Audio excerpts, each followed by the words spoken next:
আসসালামু আলাইকুম। আবারও নতুন একটি ভিডিও নিয়ে আসলাম, আপনারা সবাই দেখবেন। তারপরে আমি ভিডিও নিয়ে কথা বলতেছি।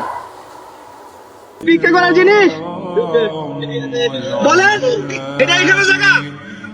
ভিক্ষা করবেন না, প্রয়োজনে এটা আমাকে দেন, আমি আপনাকে হাতিয়া দিচ্ছি, এটা আমার বাসায় নিয়ে যাবো।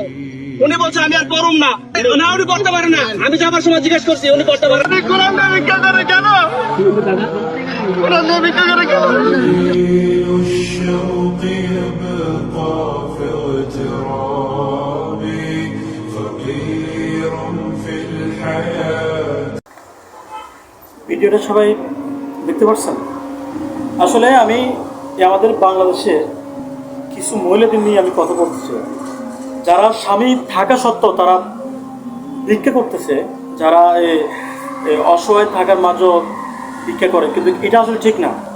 এমনই আমাদের যে আল্লাহ রাসূলুল্লাহ সাল্লাল্লাহু আলাইহি সাল্লামের আমাদের যে কোরআন, যে আল্লাহ তাআলার যে কোরআনে সব কিছু লেখা আছে, সেই কোরআনটা নিয়ে আপনি এত বড় সাহস আপনি কোত্থেকে পেয়েছেন? আপনি কোরআনটা নিয়ে আপনি সামনে আপনার রাইকে আপনি ভিক্ষা করতেছেন, আপনাকে এত বড় সাহসটা কে দিয়েছে? আমি এই ভিডিওতে আজকে একটা কথা বলি, যারা সুস্থ স্বভাব একটা মানুষ, যাদের চোখ আছে, হাত আছে, পা আছে, সব আছে, তাদেরকে কখনো আজ পর্যন্ত কেউ দান করবেন না। কারণ তারা যদি সুস্থ স্বভাব একটা মানুষ, সে যদি বা কোনো অন্য একটা কাম করে যদি ইনকাম করতে পারতো, সে ইনকাম করতে পারে, কিন্তু তাদের একটা ফ্যাশন হয়ে গেছে।